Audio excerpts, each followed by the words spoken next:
Okay, we are live on Facebook.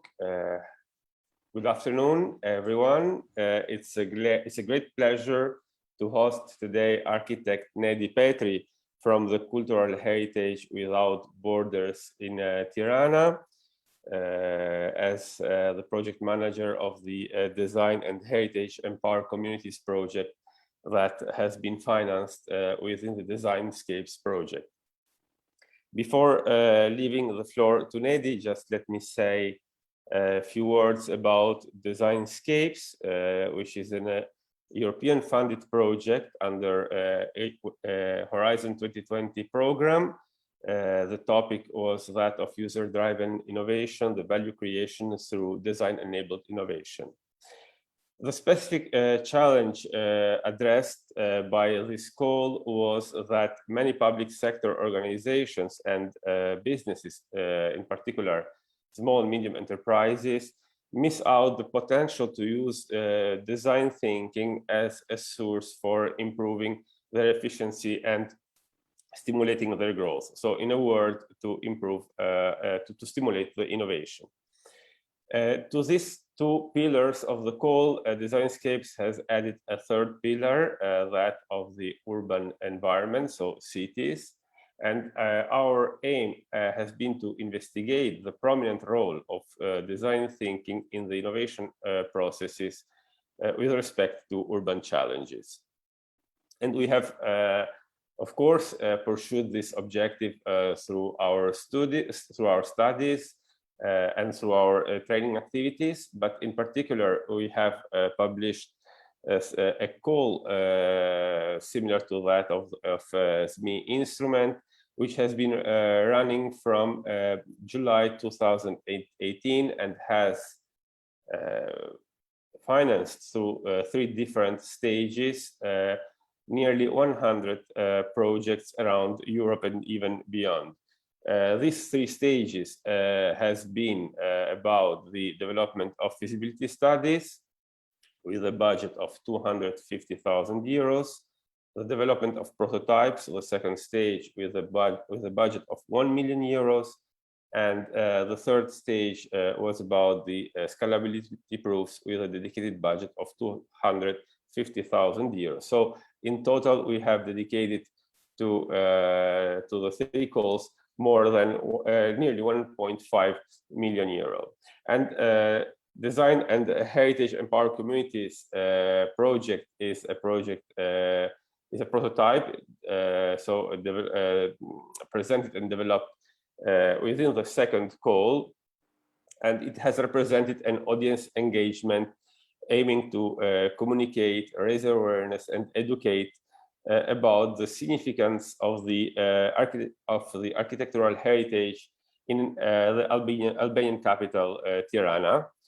This because in many communist countries, and in particular in former communist countries, so in Eastern Europe, and in particular in Albania, the awareness of the importance of the heritage is not fully acquired by the citizens and by the communities, and heritage sometimes is intentionally damaged. A large part of the society still looks heritage more than an obstacle to the development, that rather than a leverage for the local development. After this introduction, I'd leave the floor to Nedi to show us how the project has interpreted some iconic historic structures of the Tirana city by using co-design and design thinking. The floor is yours, Nedi, please. Good afternoon, and thank you very much, Besnik, for the introduction of the project and for the invitation to do the presentation of what we have achieved. And thank you also for the opportunity that was given to us for experimenting, let's say, on a project that was built on our experience, so on mine and the office Cultural Heritage Without Borders, on our experience with which we work with education, cultural heritage, with historic centers and awareness raising, and also developing, let's say, tools for engaging communities. So this was a mix and a jump, let's say, an experiment that was made possible through this project, Designscapes. And so we are pleased to share it today with the audience and to show so how this project developed, which was done in collaboration with Noah Haim, a Dutch designer and architect that is running her studio of collective paper aesthetics. I'm going now to share the screen and talk more in concrete terms about the project. Design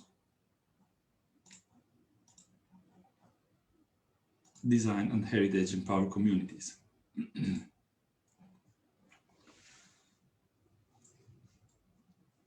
As you can see from the title, we have design, we have heritage, let's say, included in this, the terms included in this project, and we have communities.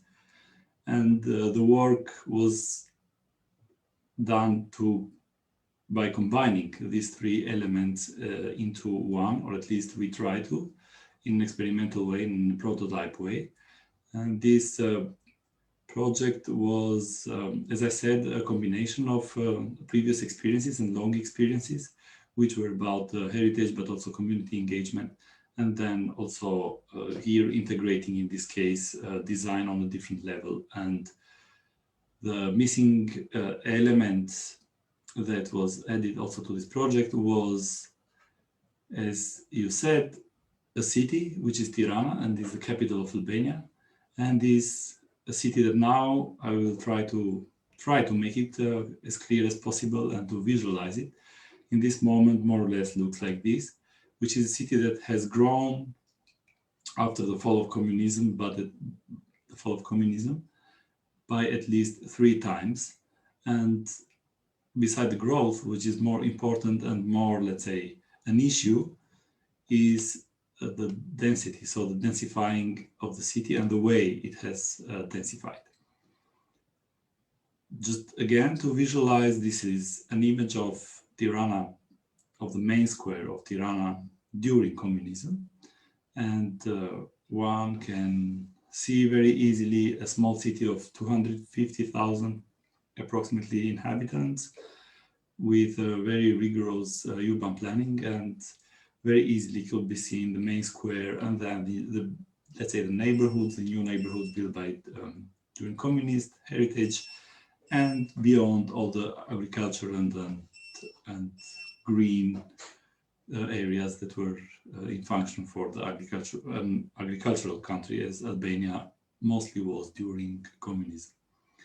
And the same more or less image we can see today. This is just for comparison and to try and make the case in a visual way on what Tirana has become and why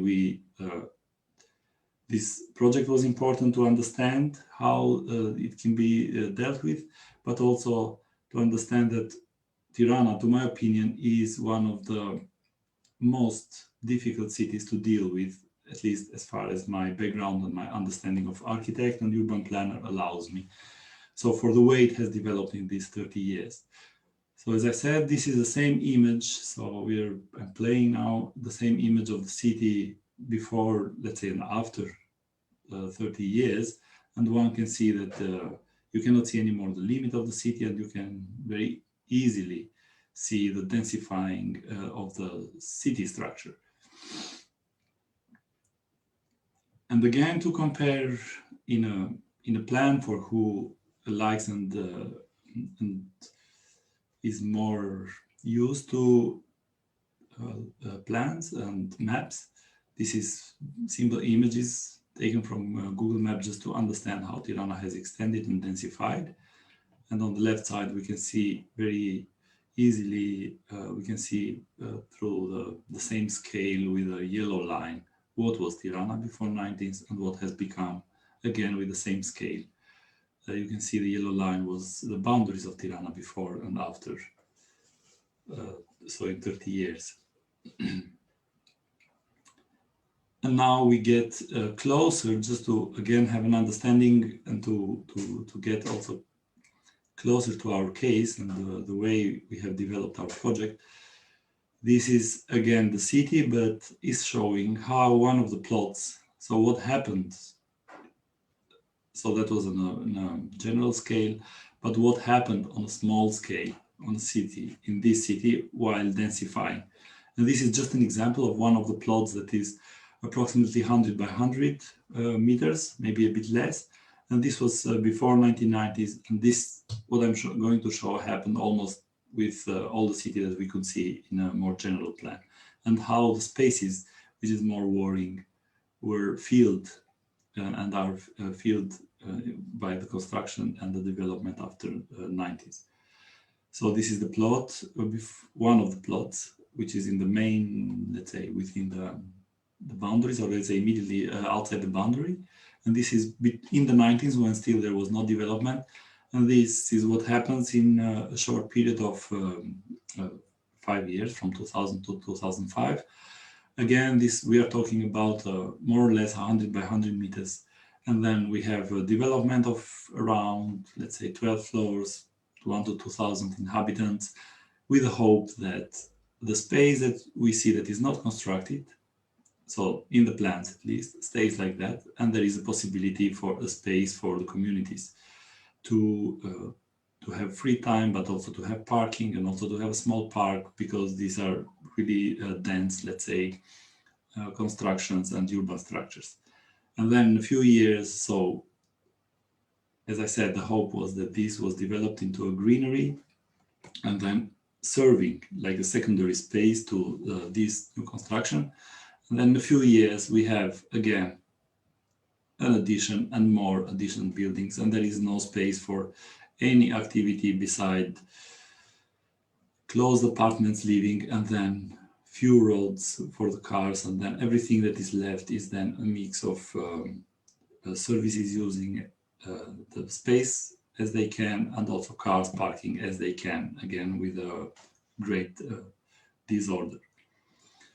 So one could easily understand that the problems of this city are, so with the population movement and this very quick growing and densifying, it's a continuous fragmentation of the city because of missing a proper, let's say, implementation of urban regulations into this growing of the city and densifying.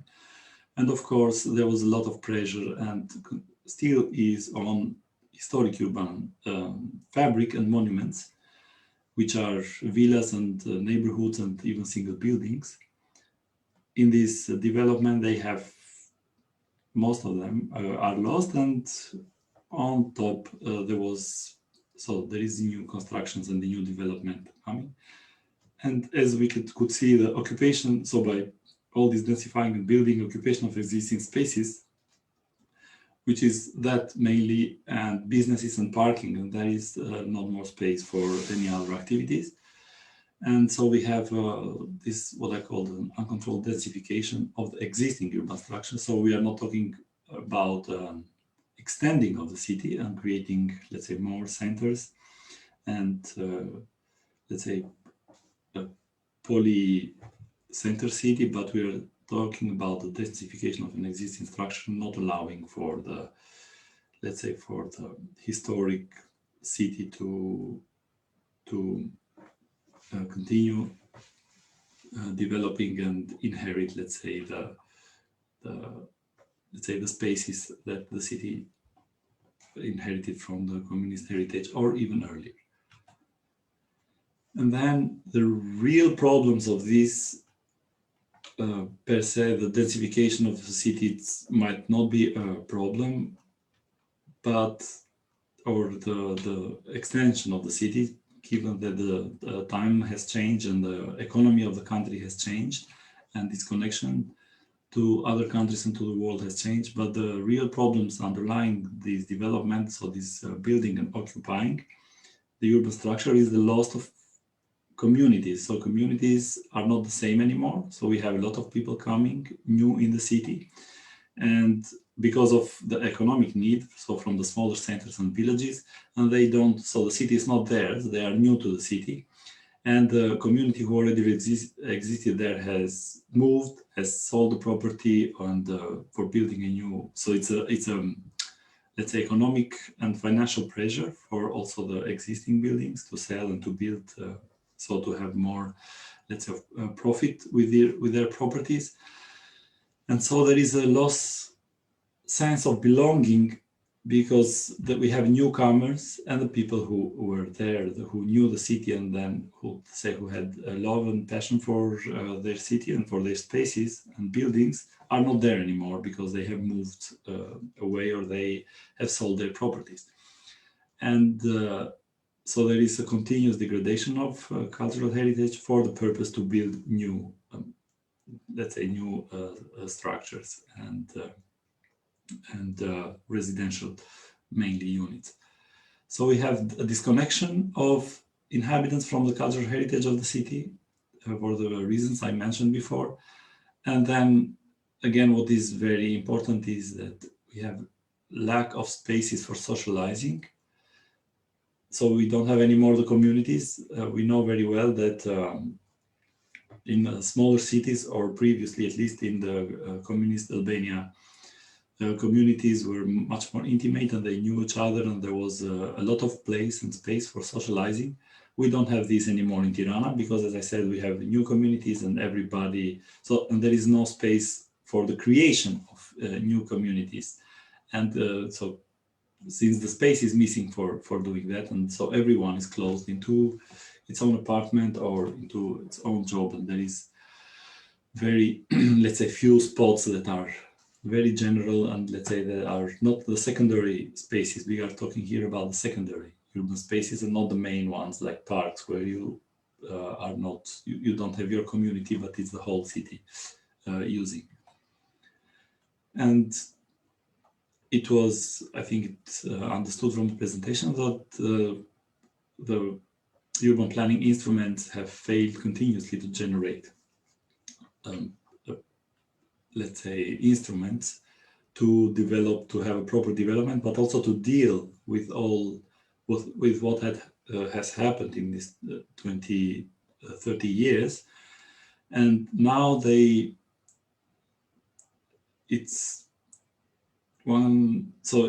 let's say the problem now is that urban instruments seem to be the same like in the normal development of a city, which is not the case. So there is not what I call effective instruments to develop properly a city are missing. And what I call by effective is new ways must be found to deal with these situations, because it cannot be undone where we are now with, for my opinion, with Tirana. So it needs to be new solutions and innovative solutions to deal with what has happened, and that can be also implemented and integrated into the urban instruments, the urban planning instrument. And for this small project and testing was, I think, a great opportunity also for us to understand a bit if it's possible to find a solution and an answer to these problems. So the answer should be flexible, should be, as I said, not with urban planning, the modernist and classical urban planning way where you plan the city in developing, but needs to be a puncture-like, I call. So it needs to be the small spaces dealing with every small space and not a general, let's say, urban planning for development, because we are at the point now where we need to deal with what we have in Tirana, and in a smart way. And the key for this smart development, to our opinion, is the secondary, so not the main spaces that are already there and that are spaces used by everyone, but the spaces who can make communities, and the secondary spaces that people can use and can be usable in their everyday lives. And so it needs to be delicate, inclusive. This, to our opinion, to our experience, is not possible without including the communities and trying to include inhabitants. And it's a multi-layered answer, should be. It's not, so it's complex and multi-layered as the problem is, as we can see. So it needs to be, to our opinion, all together. And this is, as I said, a great opportunity in this case that this project is contributing to, or has contributed to really throw ideas that sometimes are really experimental and see how one can find solutions for these such complex problems, at least in the case like the city of Tirana. So getting closer to the project and explaining, we, as I said, and I was trying to explain, it's a prototype that we are talking about secondary public spaces, a prototype that uses secondary public spaces into, so for dealing with the issue and restoring values of urban space of communities. And this we try to do by creating urban furniture that can be built together with the community and can be inspired at the same time by cultural heritage sites of Tirana. So it's all trying to combine all the issues together into one, and trying to, this was the idea, trying to experiment with solution finding for such a situation, and trying to put all these elements together into one. Yeah. And design tool that we used was a lot by observation and experience. So Cultural Heritage Without Borders, as I said, has a lot of experience in the Balkans and in Albania, and also further, but especially in these areas dealing with cultural heritage and historic cities and similar issues, and dealing also with needs that are for education when it comes to historic cities and history and cultural heritage. So the gaps existing into the education system, but also into the outside the education system. And on the other hand side, the experience we have with designing also educational tools and trying to integrate them into the education system. And in collaboration with Collective Paper Aesthetics, with Nohaim, with a Dutch-Israeli designer who designs pop-up structures. And she has a lot of experience with this cardboard and installations and engaging communities, children, and various audiences into these very playful situations and installations environment.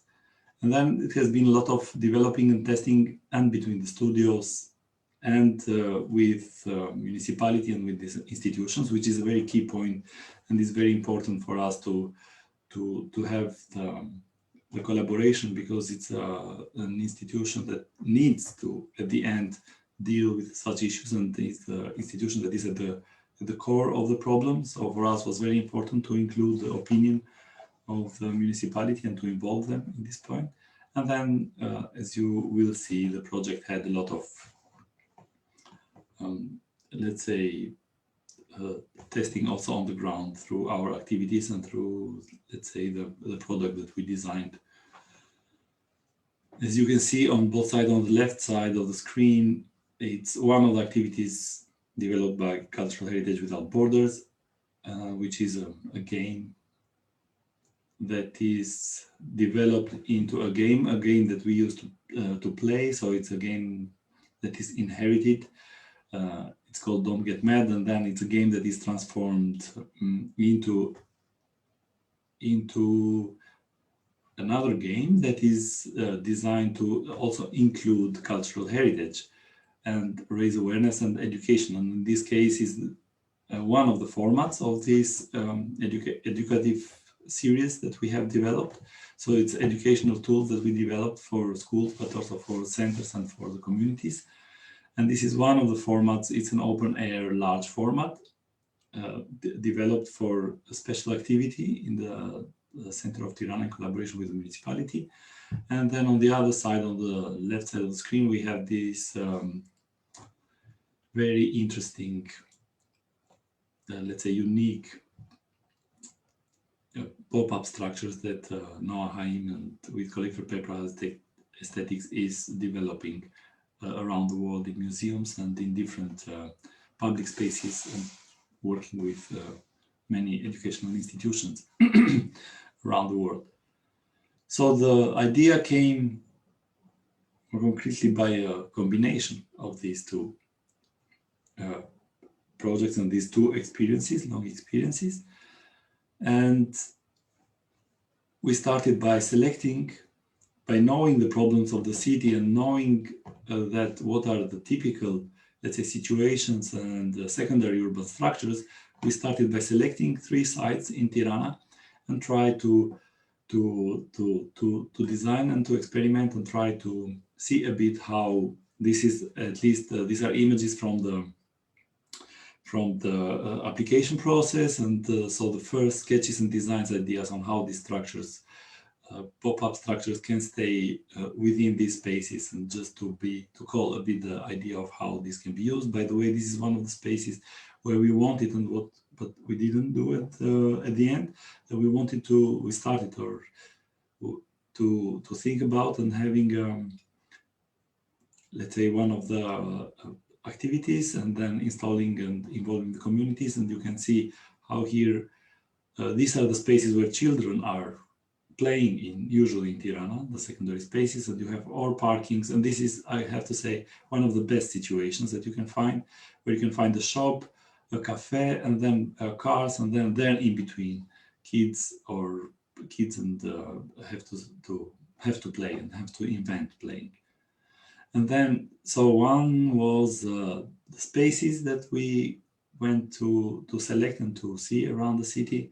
And then the historic buildings selections was also a process that went through the selecting between, so our experience with historic buildings and historic cities and the knowledge that we have about the field. And then they were also selected in collaboration with the institution.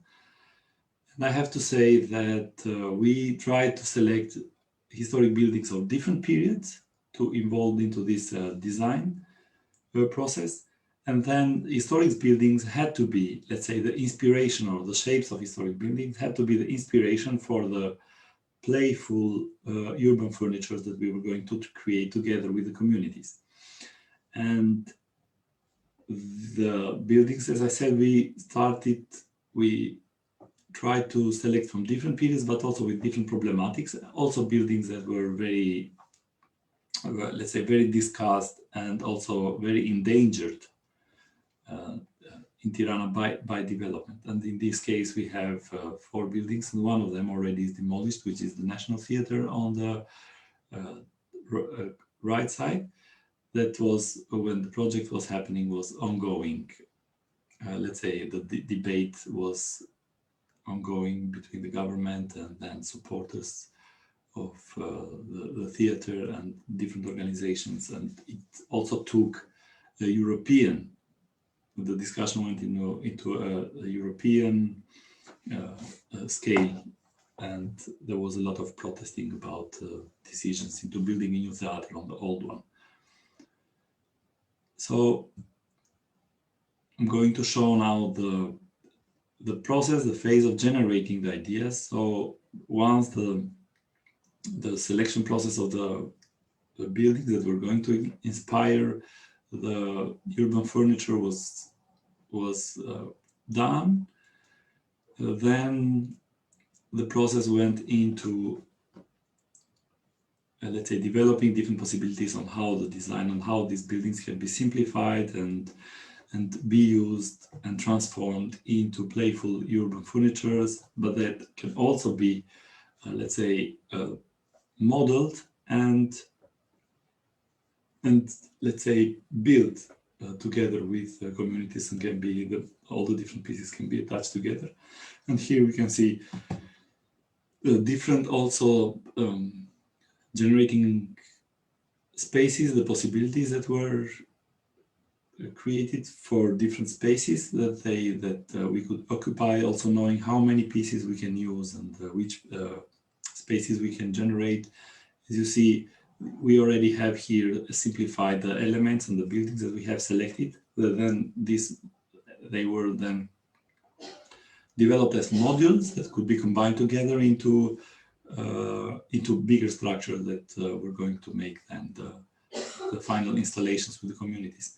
And then again, the process of generating ideas continued in the studio. These are paper models from Noah Haim, developed in the studio, that she was then sending into our office and seeing the different possibilities of developing and what was the best way to select to produce and what we wanted to create at the end. It was a very, let's say, going back and forth of how better we could have done engagement, but also let's say spaces and furnitures creation.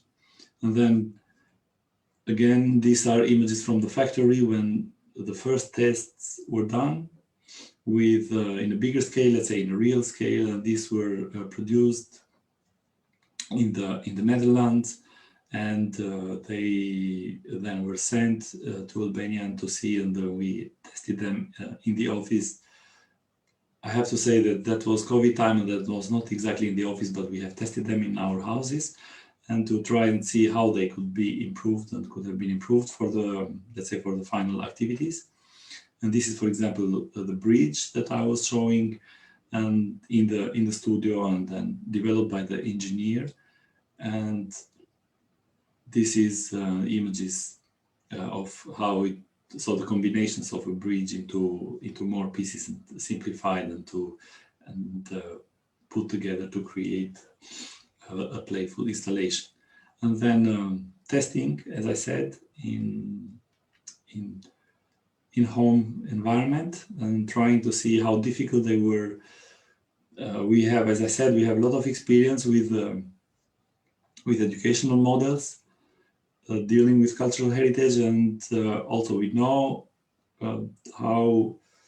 So we have worked with different ages and different audiences, and we know by our experience, but also by our studies, which models can work better and how they can be easily made so that children, for example, don't lose patience, but they are, let's say, more engaging and are more, let's say, attractive and not, let's say, tiring. So, but also at the same time educating, and beside being a game, being also, let's say, an educational tool, and teaching them and teaching communities and especially young generations about the history or the monument or the shape or the architecture or all similar issues.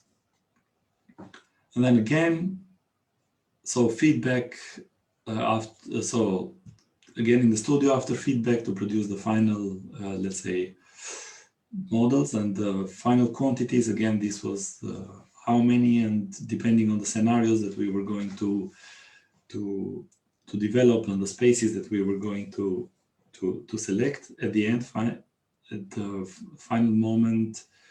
And we were also trying to make as much as flexible of solutions, and trying with Noah to, let's say, to develop structures and modules that could have been used in different ways, and we could have also experimented different shapes, and they could have been as flexible as possible to use in different spaces, because during 2020, as for everyone, it was also very hard to, I have to say, to deal with and to find communities and to find a way to work with communities.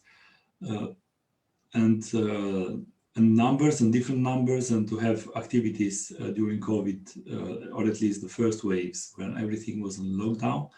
And for a moment, we also try to develop, let's say, from what we had developed, we also try to develop online computer activities, but then the decision was made to continue and to try and do the activities by limiting our numbers and by discussing with institutions how it was better, and of course outdoor activities. We are talking about open spaces and outdoor activities. So here you can see some of the final images that were tested and developed models on a computer to see the scale and to see all the different possibilities of the installations and how they could have been positioned and used before, let's say, before developing everything and before producing all the models and the numbers that we decided to produce. And of course, all this process, as I said, was done also in the collaboration with local institutions, but also like the municipality that is covering the whole area, but also with, let's say, smaller units, and with community, let's say, administrators, at least in one case where it was possible. And I'm going to show now what happened, what we did with all the process and the let's say the final product, I will call it. But before, I want to say that before going, make clear that it's not easy, and it was not easy even at least in Tirana, even finding communities and administrator of communities, like the building that I showed at the beginning, or the space that that was occupied by a large building that I showed. That is one of the examples. It's very difficult to find, let's say, proper let's say administration for communities and for the, let's say, urban structures and residence areas in Tirana, and it's not even well regulated. There are I will show you that we have done at the end, we chose 2 spaces. One was a space where we developed our activity, so 3 in total, but with the communities. One was with volunteers that you already see on the screen. We had the second space where we managed to find, let's say, a well administered unit and community, which is a new complex development, and that was the, let's say, the good case, I would call it. Let's say that is properly planned and has the space and the possibility to do an activity and to develop further, let's say, the space and to make it more meaningful. And we were lucky that the complex has an administrator that is working properly, and this, let's say, it's a private company. And also he has, or they have, so the administration has a lot of issues, and it doesn't have, let's say, however, the full support from some of the institutions. So it's a big fight in this case to have a proper administration. And the second space that was, as you will see, was a more of a space that has to be created. So one of the spaces that are lacking, that are missing in Tirana, and has to be created with the help of the community, but also a lot with the help of the municipalities. And that second space we chose to do the second and the final activity was in collaboration, close collaboration with the municipality. And that was, our activity was like a start of a project that municipality has to do for transforming that space from a street, a secondary street where cars pass and there is no space for any, let's say, community development, into they started to transform, to change the space into a space for pedestrian area, but also a space for like a small playground and similar activities. And so what you see on the screen is the first activity. So the models were produced, and then we have here in this we had also the support, as you say, the first activity is in one of the main pedestrian areas in the center of Tirana. And this was the easiest one, and it was activity number 1, we call it. And this was a free, let's say, space pedestrian area where we did the training with the volunteers. And here again, with the support, we managed to have the support of the municipality and its structures, volunteering structures or organizations. And we trained the volunteers, and they then were going to support us with the communities, working with the communities. And they were going to be, once they were understanding how the structures were functioning and could be assembled, they could develop them together with the communities and assist the other activities into creating, let's say, these structure installations. And then we can already see here the first testings. So this first day was also very important for testing the models. So it's a continuous, as I said before, is a continuous testing of the models up to the end, and it's still, let's say, a prototype and a test, as I think it should be, leading to more ideas and development, hopefully in the future in this direction. And so they were testing, and also we were trying what we could create in the next days with the communities. And this is, let's say, a first creation with the volunteers. And here we can already see we have the theater on the National Theater on the left side that was made into a small, this is corrugated and very strong cardboard, very resisting. And it was made into the theater into a small furniture, like seating for kids. And then the same, the pyramid could create much bigger structures and installations for playing around. And the clock tower also as I would say, a playful element, but also as an assisting elements for the others. And also the bridge could have also created a lot of, let's say, possibilities for sitting and playing around. Now we go into, so in total there were 3 spaces and 3 activities, and this, as I said, this is the comfortable space or the good space, as I mentioned, with a community that was well administered, and they had the space, luckily. They were some of the lucky communities of Tirana to have the space to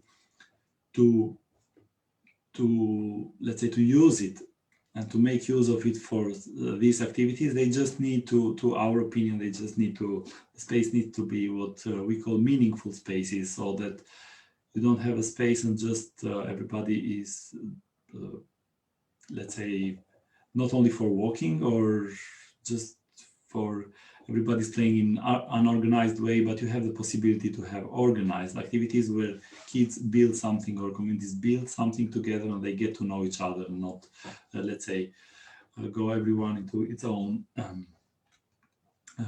work and job, and then the contacts are much less, and they so they don't have the sense of a community and of and love and passion for their own place and doing what that comes while doing we're building together. And here you can already see children starting to build and play with the structures, and then bigger structures with the help of the volunteers are being created. And then you can see the image that of the image from the, let's say, from the space and all what was going around. It's mind-changing, and we also did questionnaires about the communities, and they are there, they are living there, but they never experience their space in an organized way, as I said. So as a meaningful space, and they always from the questionnaire comes out of 100% that they want more and more activities, and they hope to have more activities, similar activities like this, and hoping to have it possible to build, beside having just a square, to have possibility and to build their own space. And then this is the space to be shaped, and the difficult space, the final activity, which was also supported beside the municipality, but also by the Dutch embassy was supported, and by the Ministry of Culture, and the minister was there, and engaging, let's say, the main actors and the units, let's say the smaller units of the municipality, and the people administration working there was also engaged. This space is a space in close by, it's called by the Mosaic of Tirana, one of the oldest monuments and spaces of Tirana, where there is a Roman mosaic.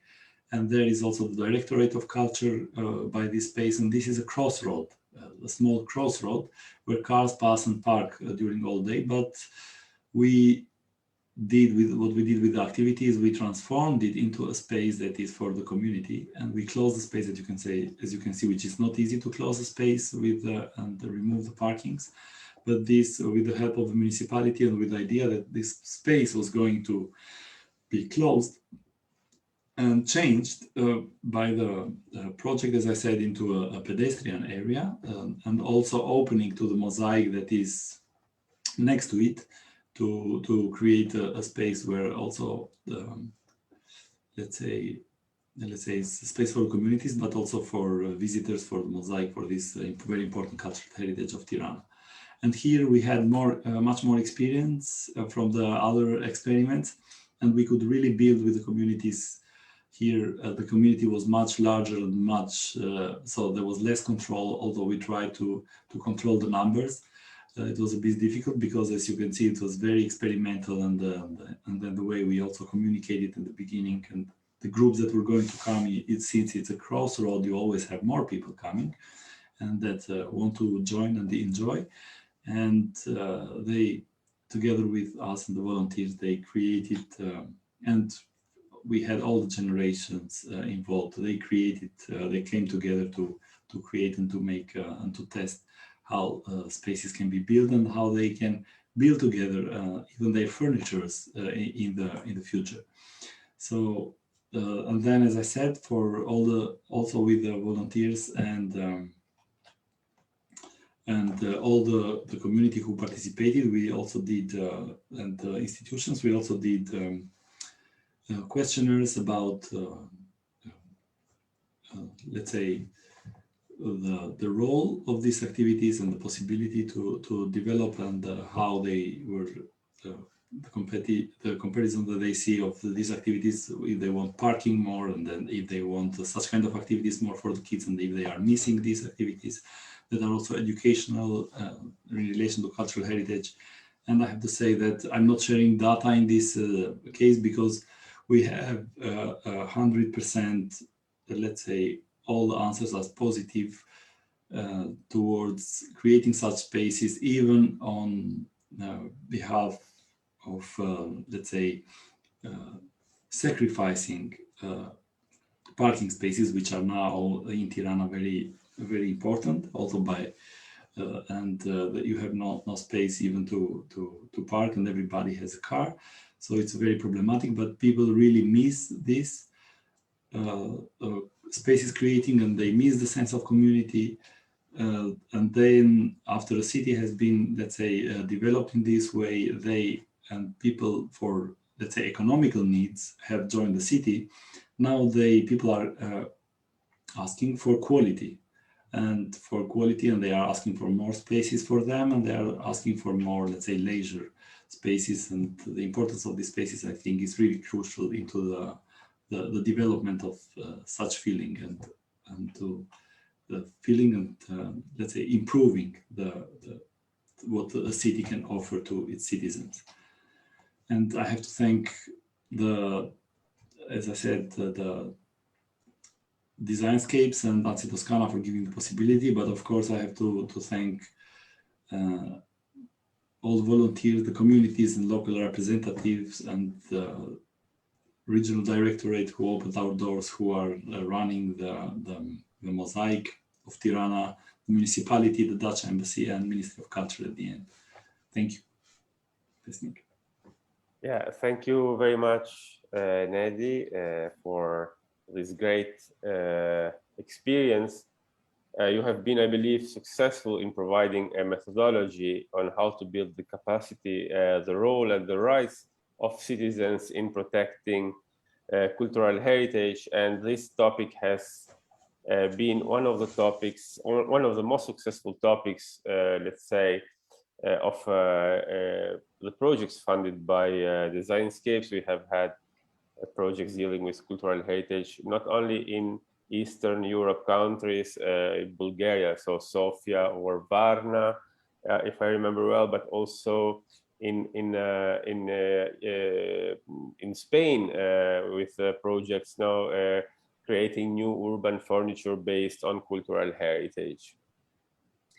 I'd like to see if there is any comment on Facebook. I don't see any at the moment. I just wanted to add something that to us, this project was also great because to us, we had different ideas at the beginning and also ideas into doing something concrete that stays in the place. So this furniture could also have been done less, so less in number, but something that is more resistant and could have been built and stay in the place. But to us, that was not as important as the process, as you said, itself. So the process of giving the methodology and the guideline to the institutions, but also to the local actors into how can be dealt with such a problematics and how can one deal with such, let's say, urban issues, but also with such spaces. So the process was much more important for us, and then the, let's say, a real product can come in any way once you understand the process is the right one. So, great, thank you for highlighting this. And since there are no comments and questions on Facebook, I'd like to make a question. After this experience, which are your new projects? Do you see this experience can be, let's say, transferred somehow, of course, through, I mean, the approach, could be also different. If this experience can be transferred in other Albanian or other Balkanian cities now, or even, I mean, beyond the Balkanian region, where we know cultural heritage is threatened and the damages to the cultural heritage are at the order of the day. Yes, this is really, so this kind of, that's why I said the process is very important, and what we have created is very easily extended or developed into different ways. So as I said, one of the ways can be to create more permanent structures together with the communities. And one of the ways can be to develop different models, and this is really universal, because you can, so the methodology is the same, but you can use any city and any cultural heritage for education, any community that needs education and has, let's say, issues related to awareness raising and heritage is threatened, but also that urban spaces are threatened. So it's possible to use it in any environment, and the experience is showing that, or at least our experience is showing that these are really in any, let's say, from any institutions, but also in any, let's say, audience or working group or community. These are projects that are always welcomed. And also, as the experience from Noah Hain is showing, she's developing this even in developed countries and everywhere into the museums, not only in the Balkans and in the countries who have, let's say, more issues. I would say that all the big metropolis have issues like similar issues, maybe not as, let's say, so delicate and so, let's say, threatening as Tirana, but everyone has. And so this is worldwide and really international being developed. And we are,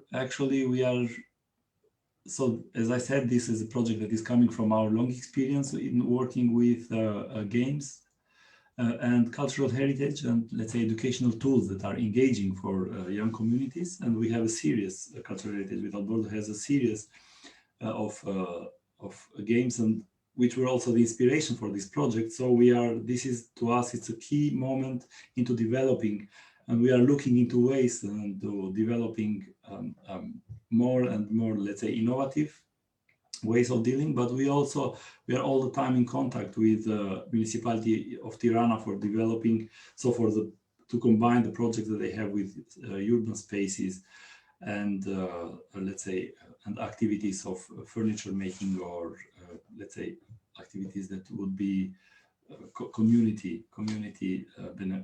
would benefit communities, let's say, and community creation. So it's really, I would say at the end, it's really universal. So once you have the method and you have the problem, and then you find, let's say, of course, there is a lot of you find a way to work and get always better and innovative, but that's the way it's universal to develop. Thank you very much, Nedi. And Francesco, I don't know if you have any question for our guest, if you'd like. I just have a curiosity, which is, of course, an interested curiosity regarding the impacts or the influence that your initiative has had across time on the user communities who participated in the activities, and especially in the government agencies and civil servants, some of whom I can imagine they gave you support, some others were probably indifferent or maybe also contrary to this initiative, which is a bit like a bottom-up or grassroots movement, which contrasts with the directions taken by urban planning, as you were mentioning in the beginning. So what are the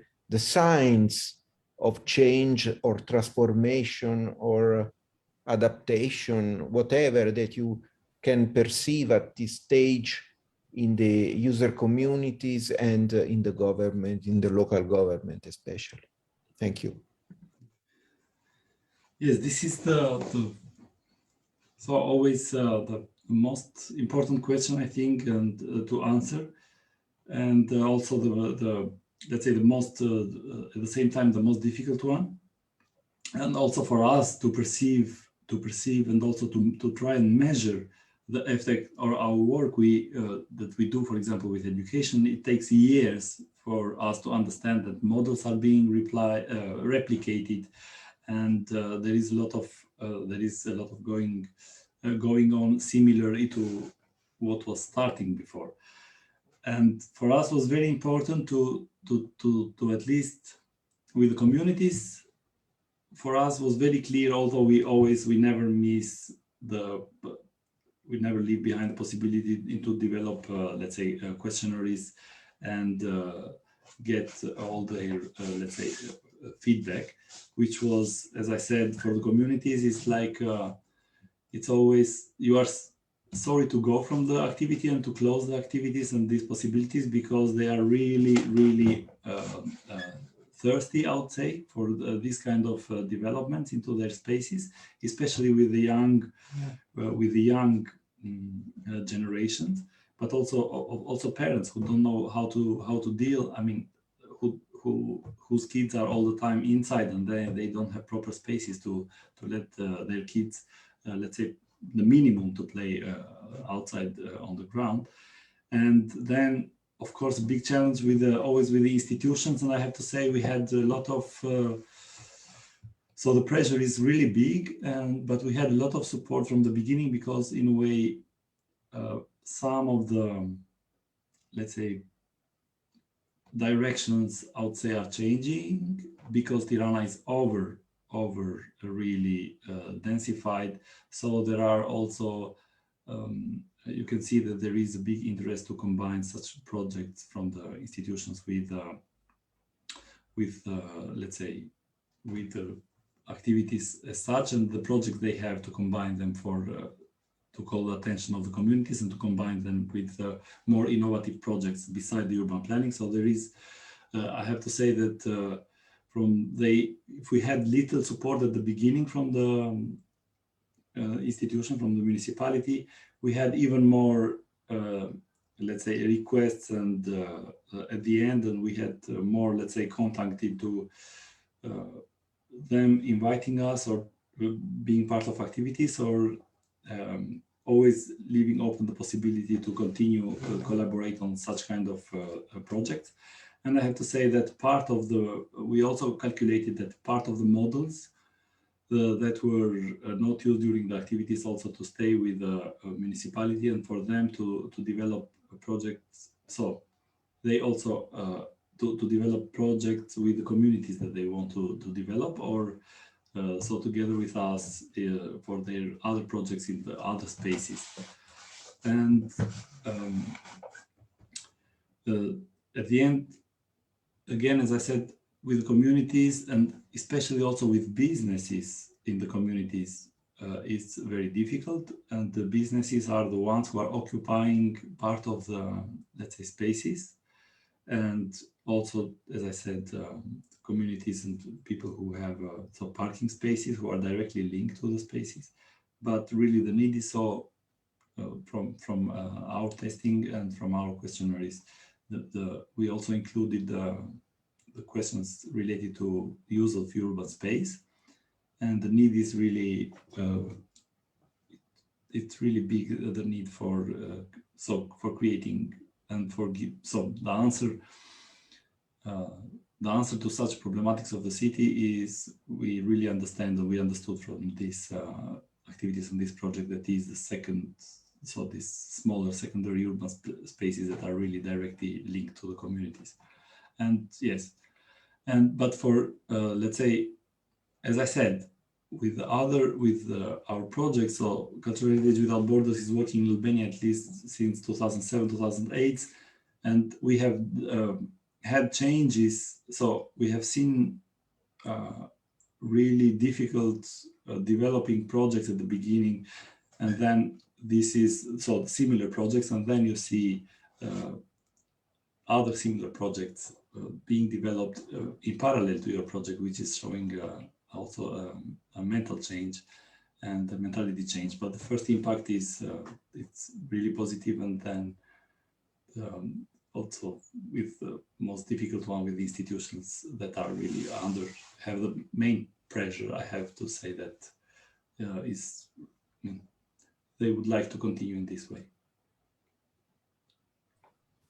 Thank you very much, Nedi. We have reached the end of our event this afternoon. I'd like to thank you very much for your presentation, and would like to say you two Albanian words, faleminderit and miropafshim. So thank you, and thank you. See you soon, hopefully. Miropafshim. Bye.